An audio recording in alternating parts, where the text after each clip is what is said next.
Can I ask, where do you think, you've been really in the reads with this now for 2 years, where do you think the early years sector is? Are you seeing progress? Are you having different conversations now than maybe you were 2 years ago?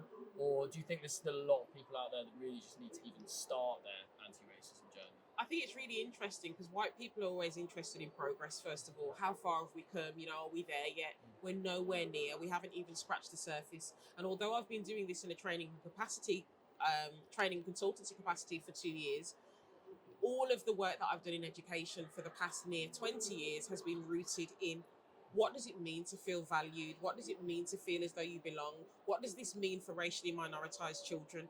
How does this look in an early years setting? And so when you talked about in the introduction, me being a nursery manager for 16 years, that work was really rooted in thinking about what it means to be on the sidelines. How does it feel to be a black child experiencing early years education in a predominantly white setting? What does it mean for our Gypsy, Roma and traveller communities? What does it mean if you're East or Southeast Asian? What does it mean if you're South Asian? All of these things are conversations that aren't had and need to be had in a much more critical way and much more direct way. I don't come here to say that I am the first person that has had this conversation in early years. There have been many anti-racist practitioners and educators that have done this way before I've even come onto the scene. But what I want to do is think about contextualizing it now in 2022. What does it mean?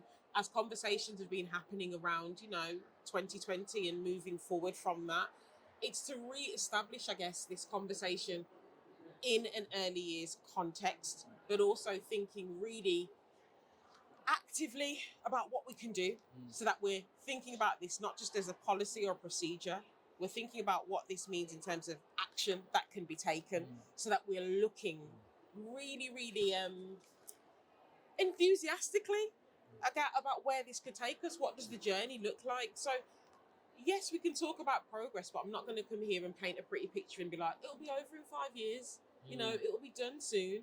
No, there's always, this ongoing conversation about racism because we live in a racist society.